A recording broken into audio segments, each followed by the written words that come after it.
Mrajaka, Yeah, Majak. you know, batho ba bantši ba bolela ka decolonization. And judging by the way ke bonang the responses tša gona, there is a very broad, ke reng go na le a way e leng gore batho ba understanda decolonization ka gona, and it differs from others. So it could be that we still don't have the full understanding of what actually is decolonization. So or what do we mean by decolonization? Yeah. Keleboha Machaka, Daming Tovela. As we say in Bantu Soul Society, the oldest human soul is the Bantu soul. And the battle, including the colonization, it's always been about the battle for the soul of the Bantu. Well, when we speak of decolonization, really, we're talking about a deliberate act and a move to overthrow foreign ideas, concepts and principles hold over the colonized, which is us, and every aspect of our life. So now mainly, where do we start with decolonization?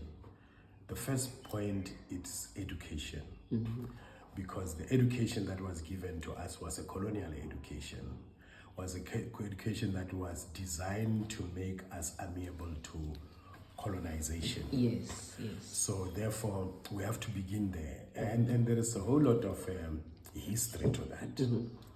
For one, if you look historically, Cambodia, Vietnam, Laos was colonized by the French. Indonesia was colonized by the Dutch. Egypt by the British, and all of these places.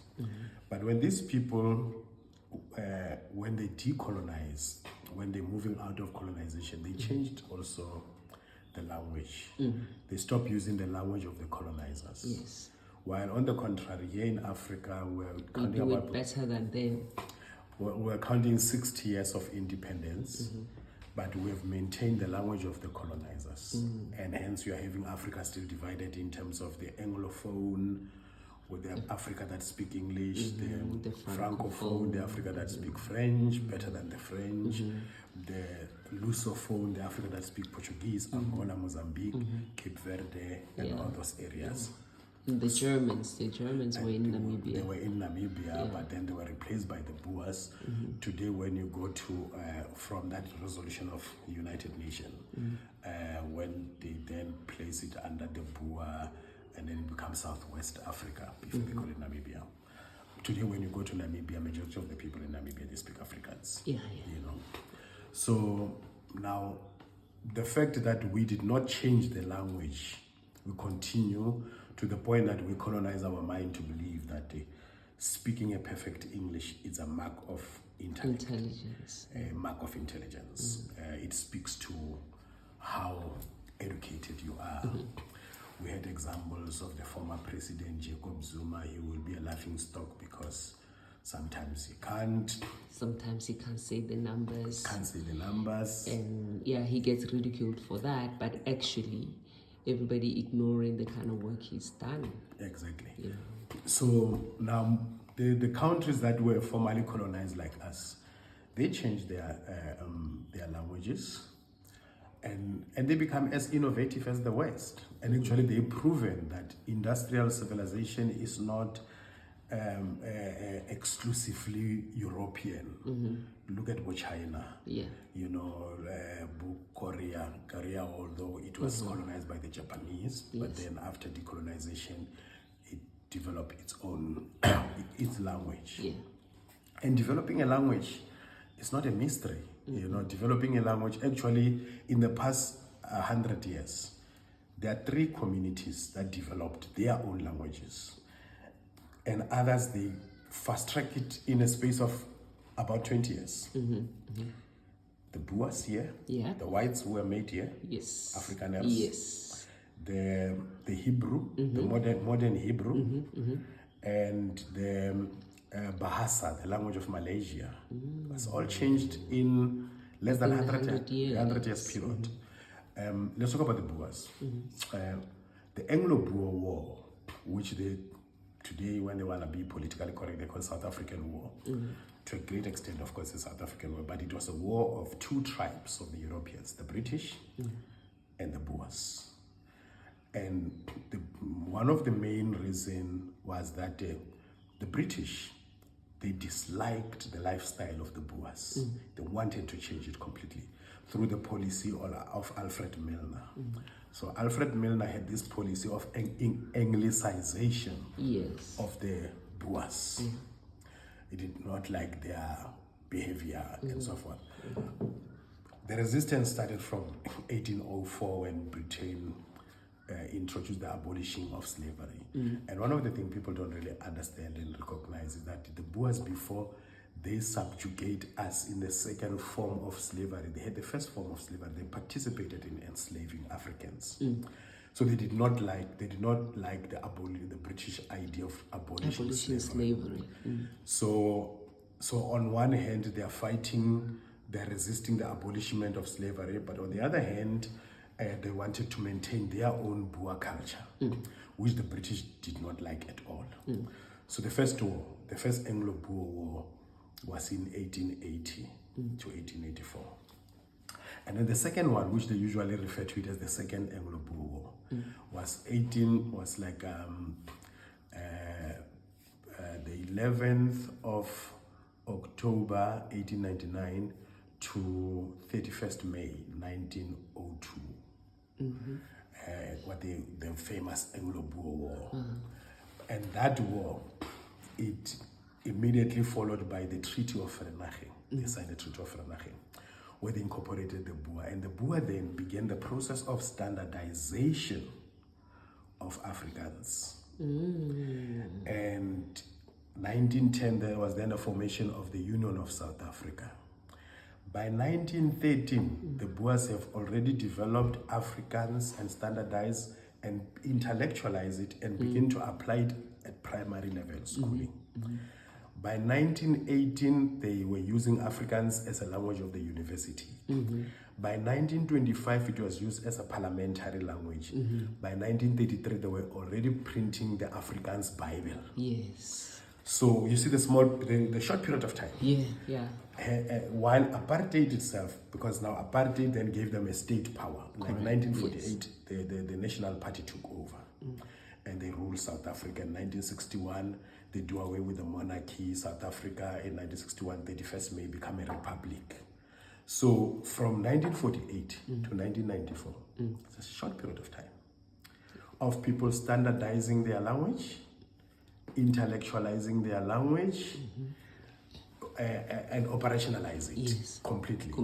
Now, what do we mean when we say intellectualization of our languages? Like we talk about, we mentioned it at one of the conversations of Bantu Soul Society about the intellectualization of our African languages. We mean that the language should be used.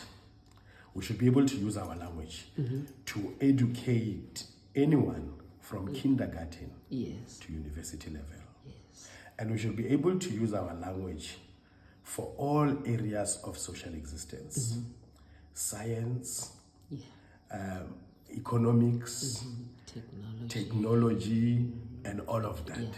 Now people, one time I think we were talking about it, somebody I think commented on TikTok and say, and what you gonna call metamorphosis?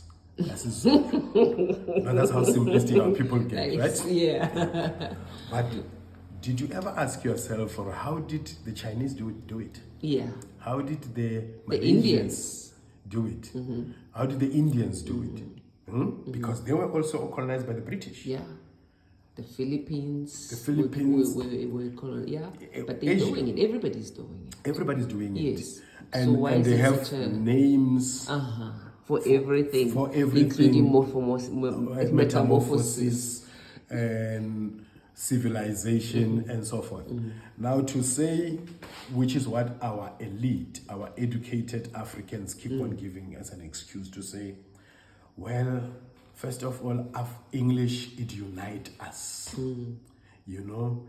so we need, and this is where cognitive dissonance kicked in. 76, we're protesting against Africans. This is now, you look at the irony of the whole thing, that we want to dump Africans for English. We're not saying Sepedi or Sizulu. Exactly. That we said in English that we don't want Africans the language of the oppressor. And yes, we are being oppressed. As if English is less of the language of oppressor. While the English went and not only oppressed us, oppressed almost half of the whole world. Yes. So now the irony of the 1976 is that the same Boers who were forcing Africans on the African children of Soweto, of South Africa, basically, of the South Africans.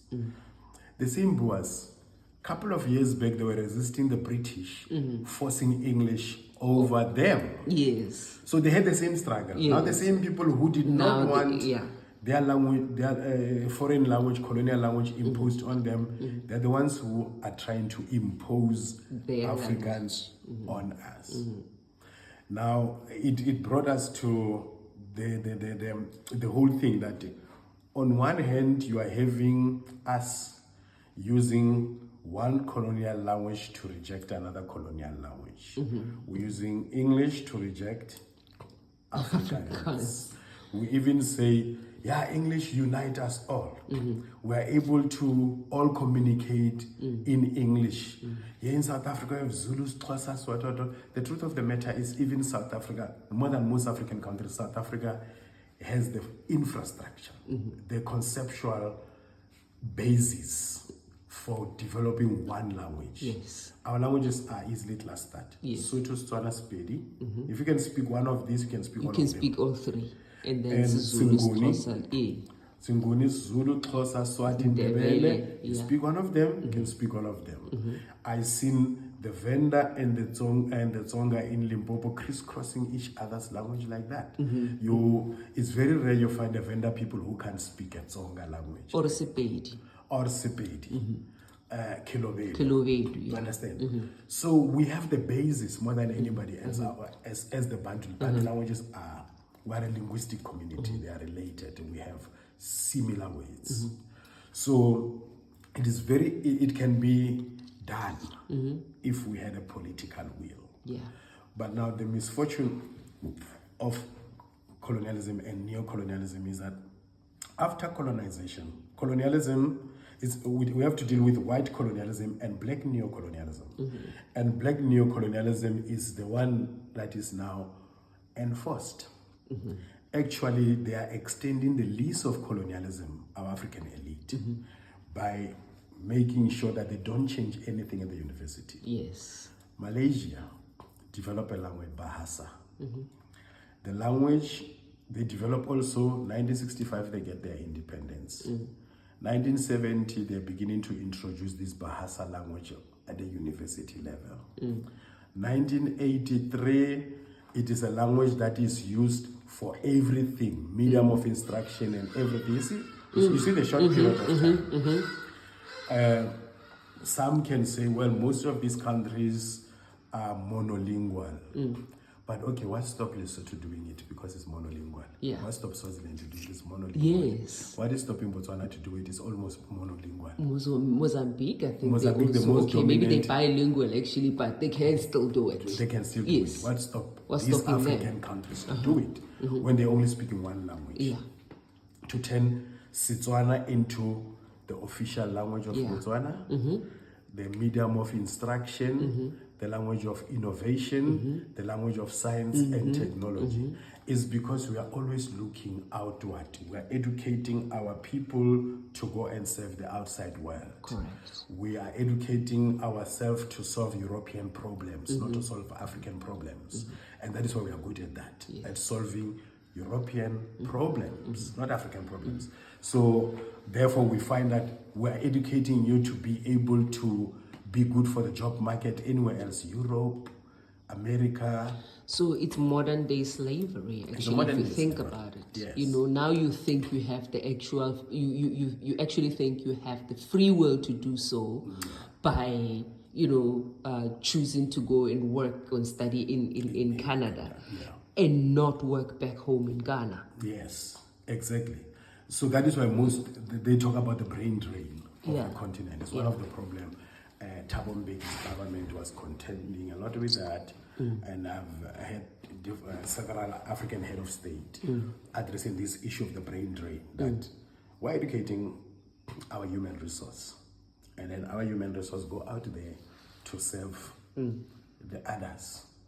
And it has just become, it is just cutting across all level of our social existence. Soccer, yet Europe does not hire African coaches when it comes to soccer. No, they don't. No, they don't. You understand? They don't hire African coaches. They use African players. At one time in the World Cup, almost France. Almost the whole team was Africans, but they are playing for France. It goes to our human resources, our mineral resources, our intellectual resources. France is one of the biggest vampire, one of the bloodsucker, one of the it's like a tick. power. Yes, it's got a very predatory relationship with Africa in terms of exploiting its resources holistically. So, but it is because our elite, what they did during independence and what they continue post-independence is using the language of our form as to while colonizers as a medium of instruction, as a language of a state to run state affairs, as a language. I mean, look at our passport. Why is it necessary to have a passport with a English and a French name? Our passport has got English and French name there. The French cover. Yeah. Oh yes. Afrique du Sud. and nobody speaks French. Actually. You see. What? And it doesn't have. Why doesn't it have one what's of the French? language? What's the French language doing on our passports? You see. So again, we do not place value in our languages, and we're always defining ourselves and our languages in the most disparaging and negative ways. We either start to say, when I speak my indigenous language, you'll say I'm being tribal, tribalistic, ethnicity. But when we speak English, which is a tribal language of one of the tribes of Europe, we don't see anything wrong with it being tribal and tribalistic. When we speak French, we don't see that, because those who colonize us, they colonized not only the space, the land, the rivers, and the soil mineral. They colonize our mind. The mind. The ideas, the principles, and the concepts that come out of our mind, they colonize them in totality. Hence, we double speaking, and we are suffering from double consciousness and all of these type of things. So decolonization begins with the language, because the language is a carrier of the people's concepts, ideas, and principles. The language is an index to culture. The language is a door to culture. So as long as we don't deal with the issue of the language. And effectively to the spirit. Yes, to the spirit, of course. Because when it comes to African spirituality, how many people do you know who pour libation by English except the African Americans and the African diaspora? And most of them, I must say, they put on African, they try to move to African ways. They're the one who popularized the Akan word ashe, the same word that we use in Limpopo. Yes, ashe. Ishe, ashe. You understand? They popularized those words. You understand? But how many of indigenous Africans you'll find them pour libation in English or in Afrikaans? None. Because it is not the language of our spirit. No, it's not. It is not a language of spirit. It's not a language of African spirituality. Now, when you tell me there is no such thing as African spirituality, when I can't express African spirituality in English, I have to come down Yes. and call now itakazelo. Yeah. Di reto. Jabafazi. Wabo. Ke bolele le bona ka leleme la bona. Even if you suspect that among your ancestors, one of them was educated. But the line going back there, majority of your ancestors did not speak English. We know it instinctively. We know it innately. Nobody even teach anyone about that. Whatever fella, however educated, however any educated African. The language of the spirit. The language of the spirit. Ke Sepedi, ke Setswana, ke Sesotho, ke Sezulu, ke Sevenda, ke Seshona, ke Akhane, ke Kinyankore. This is the language of the spirit. Yeah. Like Gaddafi said, that Arabic is a language of God. This one Bamaratang Guduma Africa. Yeah. Bari liberator what was. One of his famous statements, Gaddafi used to say, Arabic is the language of God. And then again, the language of the spirit, let's touch that part again. The language of the spirit is telling us, when we expatiate further, that religion is culture deified. That is why all Muslims behave like Arabs. They have Arab name, they read Arabic book, they worship Arabian God, they eat Arabic food. When we say Arabic, we mean to say everything that is in Islam was in Arabia before the Arabs convert to Islam, or before the Arab invented Islam. That's right. Everything, the names, the language, the practices, they just tweak them there and there. But these things were in there. English. All Christians behave like Europeans.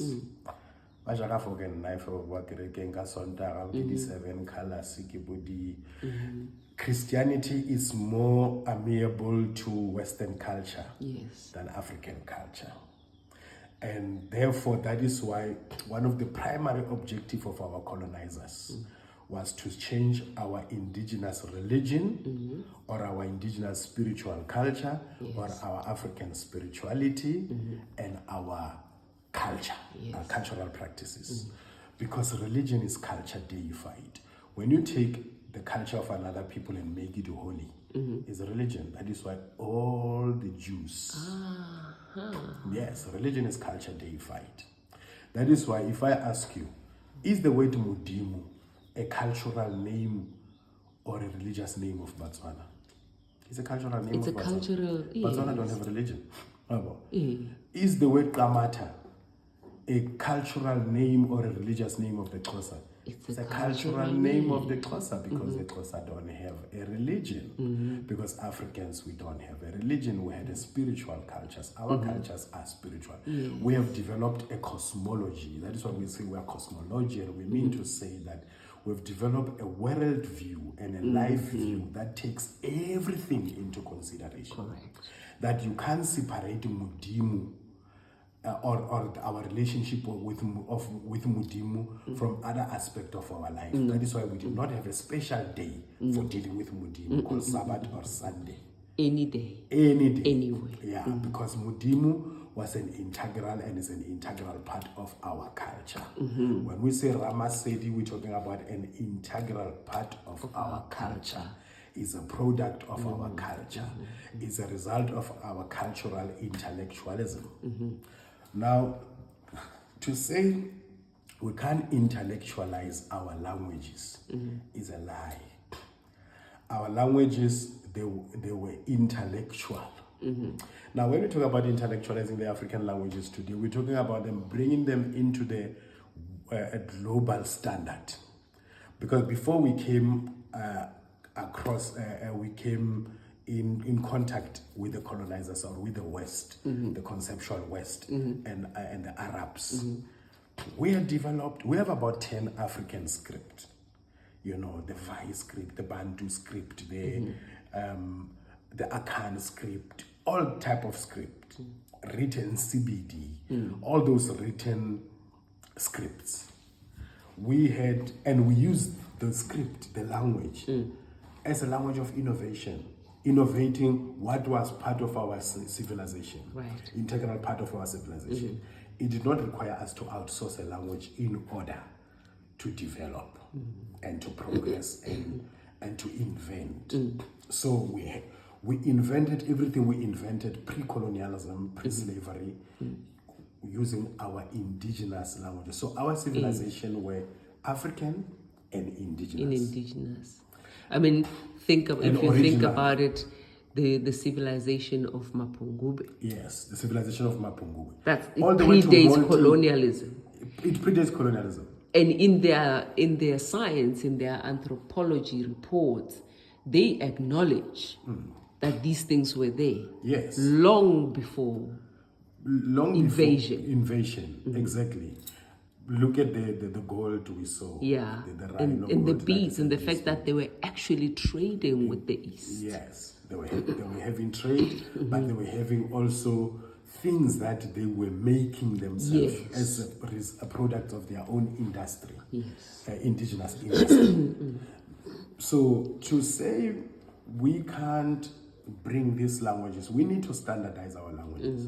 We need to stop with this tokenism applied on our languages and say they are part of the 11 official languages. But how many government spaces you enter, you fill up forms in your African languages? Never. It's either Afrikaans or English. Yet we have 11 official languages and 9 of them are African. Yeah, you understand? But these 9 African languages that form part of the 11 official languages are not the language of applications, are not the language of invention, innovation, production, labor, not at all. I understand. Even the language of decolonization, as we are busy now, it's foreign. Yes, it's it English. is. Yes. You see. So now we need to understand that one, it is possible to invent a language or to agree on a particular language. Say, for instance, look at how Transvaal, Maroteng now, from Limpopo Fikakalekwa, or maybe let me say primarily Gauteng. It is originally Sotho-Tswana area. Yes. Indigenously, it dominated Gabon. But look how the Zulu of KwaZulu moved from KZN, from KwaZulu to Gauteng, and have isiZulu become the most dominant language in Gauteng. We come from Limpopo speaking Spedi. When I reach Jose, I ask direction, asking Zulu. You ask direction in Zulu, even when you get into shop, you buy in Zulu, all of that. And not even by force. Zulus did not go there and impose their language. But you see this cultural crossbreeding that takes place among ourselves. It's one of the perfect examples that we should learn from. That if you can move swiftly like that, it was not even by force, it was not by conquest, it was not by anything. Voluntarily. We voluntarily speak isiZulu. Although in some legal cases there and there, you'll reach taxi rank and get a queue marshal.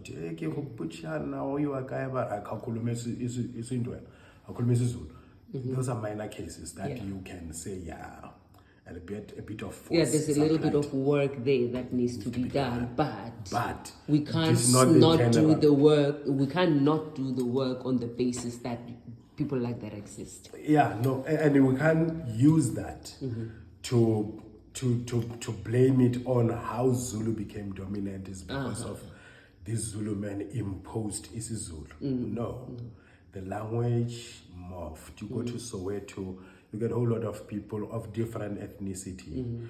In Soweto, I mean, they are placed in those ethnicities. You go to Shawela, is Mavenda and Batsonga. You go to Bunaledi, Kebasutu. You go to Zola, Kemazulu. But cut across and those actually, they speak Zulu. If you listen to this type of Zulu that they speak, the dialect that they speak, it's only spoken in Soweto.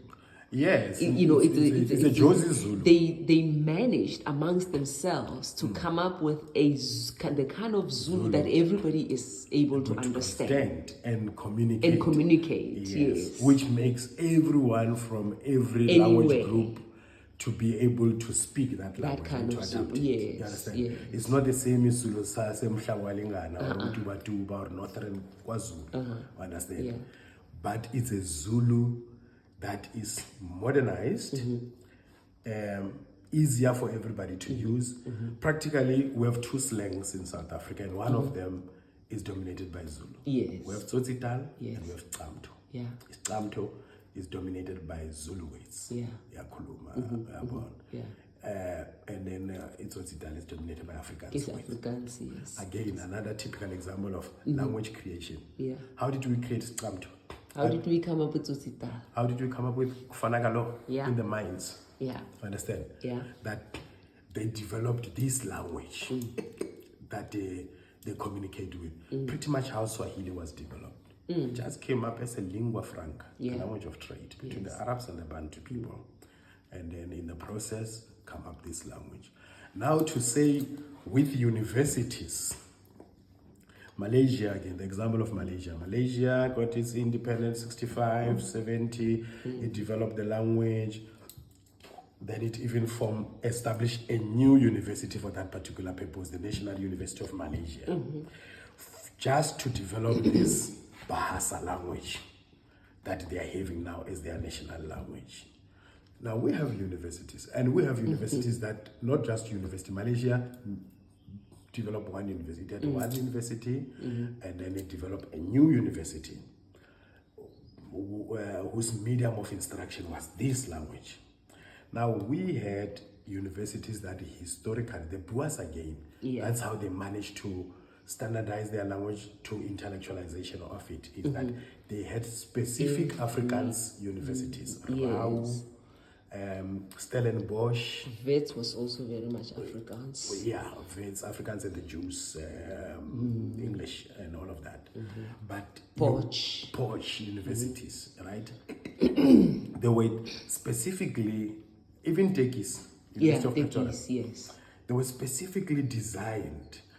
And that is why you find that the University of Pretoria is complicit, was a main institution of apartheid. Even the covering up of Mapungubu is University of Pretoria. Yes. Even if we go around the stories of Ngoma Logundu, you're going to find that the University of Pretoria is implicated because it was an institution of higher learning actively involved in the Afrikaner culture, development, sustenance and maintenance, protection and promotion of it.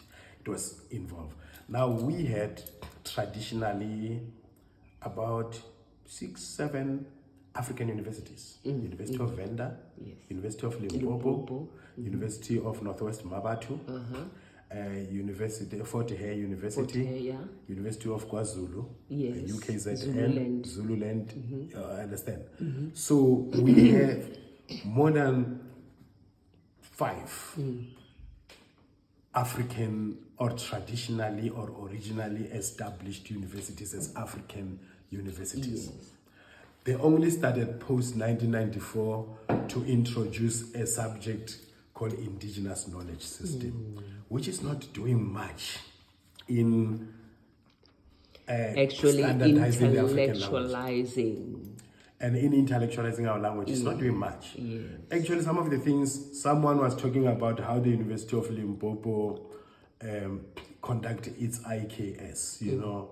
They'll call it traditional healer here. They put a camera, and then about which is the question more on camera and all of that.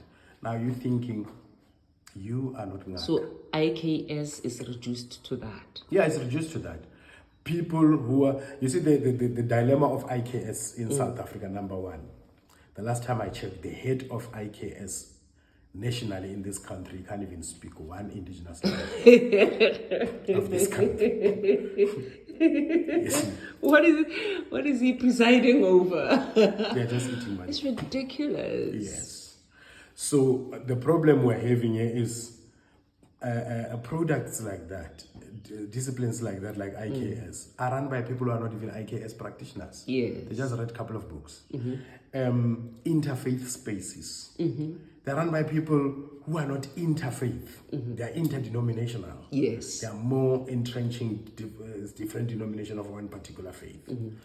So this is the greatest disservice that is being done to us. You understand? The head of IKS in South Africa does not speak any of the indigenous languages of South Africa, number one. Number two, IKS is not conducted in indigenous language. None of those subjects. Is few contributors to IKS like Bo and Dade Zulu Matabo, who have developed the Basotho calendar, Basotho mathematics and all of that. But it's like a voice in the wilderness. It's like a drop in the ocean. So you see, now the language, again, even when we talk about indigenization, it is not the indigenous language that is being used. You know what just came to my mind?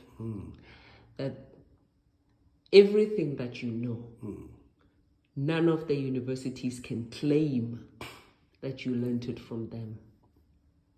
Yep. Partly that is the reason why I don't want to go to university. Partly that is the reason I also feel like... Actually, no. You know there is a process that you can actually get your PhD. Of course. Okay. I know through We are declaring this now. Any university that dares to want to be the first to own the knowledge that Sanusi Tautau Haramanuva knows or holds, please step forward. We will dedicate ourselves. We will write you that thesis. We will get that PhD. Through your university, you will be the first custodian of the knowledge that is being shared by Sanusi Tautau Haramanuva from the Bantu Soul Society. Actually, this is your opportunity. Actually, what you are saying, there is historical backing to it. One vice chancellor of one university, of the University of Limpopo, let me be very specific. They have a program every year, every September, called Spring Lectures, where it's a week of indigenous knowledge of IKS. That was actually in the early stages of pioneering and piloting IKS 2008 there. I used to attend those spring lectures and participate in the first time I participated there. I participated the whole week. I wasn't a guest. I was called by my friend who's a lecturer, who's now a doctor and a director of IKS in another university. Then he was a lecturer. And then I was traveling with him. And then we went there. We spent the whole week attending the spring lectures. And every paper that was presented, I was engaging it rigorously. Practically every discipline that was presented. So then the spring lectures finished, and then there was a gala dinner, and then the vice chancellor was thanking everybody. And then he said, finally, Tautau Haramanuva. He was not a guest speaker. He was not one of the presenters, but he presented his paper effectively from the ground, from the floor, to the point that I've been battling with myself to see if, through the program of RPL, recognition of prior learning, if we are to place him, we can place him where? You know, obviously not degree, master's, honors, PhD, but definitely PhD, because he do so well than most of the professors and lecturers we're having here. That was the first time someone from academia actually acknowledge and make that observation. And then over the years, it happened. I got at one time offered a lecture job at Uganda, in Uganda, after attending some conference hosted by CSIR. You know, actually that was earlier period. I attended there when they were transforming the OAU into the African Union. It was a big event at Pretoria, CSIR. So Professor Danuwa Dada Nabudera of Uganda offered me a job. I went to lecture for 2 weeks at his institute, Nelson Mandela Institute in Mbali, in Uganda. And then fast forward last year, there was an indigenous astronomy conference in the University of Northwest, Mahikeng campus. Again, I was presenting a paper researching the researchers, the antithesis of thesis. That is where I basically started to unveil the researching the researchers. Because I look at all of these Sinan people, I say, I'm thinking these researchers need to be researched. Yes. Most Where of did these they get things- all of this, you know? Because some of these contradict our knowledge of our indigenous knowledge Our- system, yes. our IKS knowledge. So after that, the dean of the Faculty of Human Sciences of the Humanities also made that observation and said, you need to get your PhD, you need to get accredited. So what you are saying, it is true. Yeah. I've not been aggressively pursuing it because one part of me say, I have single-handedly self-taught myself what I know. And going to some university and then they give me a goat skin and then claim everything that I know, that it comes from them because they credited me. But then I got some compromises. I had a conversation with someone, and then I had a conversation with you, and then we did some observation and thinking that most of what we present on an institutional basis of Bantu Soul Society will be given more ear if there is a PhD attached to the it. name. Yes. Because people like that one, we were setting the record straight about African spirituality. Someone just come and comment and say, what is your credentials? Correct. What makes you a guru? Yes. It's experience. It's 33 years, going to 34 years of being involved in this field. Yeah. Spanning out 18 African countries, traveling, learning, teaching, and lecturing and learning. Spending a period of sitting in the feet of the masters, the likes of Keldo Moto. I visited his home 2010. Sat, ask questions, So it is a mixture of so many things that when people ask me, which book do you read to recommend for me? I'm thinking... I've seen those comments. Yes. I'm thinking it's difficult to point to a book because as much as it's difficult to point to a particular university. So I end up saying, I'm a professor of the University of the Street. I lecture in the University of the Street. So, but I agree with your proposition and the proposition of others, and I'm strongly considering that for the sake of giving structure, integrity, Western integrity to this knowledge that I've accumulated, I've decided that I need to pursue a PhD to give that structure. But one of my oldest passion was also to be a professor and lecture in the university, to lecture to the tertiary students about African spirituality, African cosmology, African ontology, African epistemology, African philosophy, African culture, African calendar systems, because I've made some serious observation also that needs to be... You meet the university students, you engage them after they have been through the institutions and they realized by their own admissions, I've observed it too, by their own admission that they're not even half of what they learned in the short 10 minutes or 15 minutes of being around you could they have ever learned in university. So I'm thinking maybe that is a national service, hence the Bantu Soul Society as an institution with its 9 modules that since I can lecture in the university, then we will do it here. We will do it here. There's nothing that stops us having institution. Basically, the first man who built a university never went to university himself. The first person who gave another person a degree did not have a degree himself. so I don't need that. You understand? I just need to have knowledge structured, organized, and be able to be applied. Applied sciences. Correct. And that has been the journey. It's been about theory and practice. And so the knowledge is there, and Bantu Soul Society as an institution, it exists, and we are open for business, online classes, one-on-one, lecture hall classes. We are ready to provide our 9 modules and take our people from Christianity to Africanity. And we are saying, as Africa is my witness, this will happen, and this is happening. And if you should wish to be on this side of the phone with the Sanusi, do book a one-on-one session, at least a good 20 minutes to 40 minutes, depending on your package.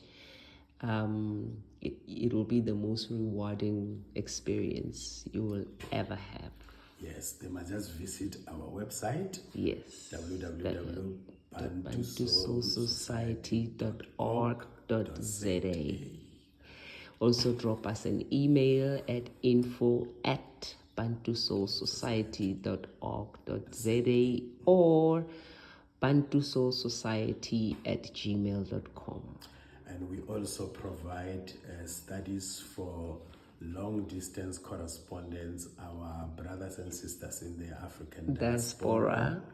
In all its configuration, the 6th region, the Caribbean, North America, South America, Europe. We are open for engagement. Yes. Mushato mo go lokwa mushate kwa bang khale ra thobela.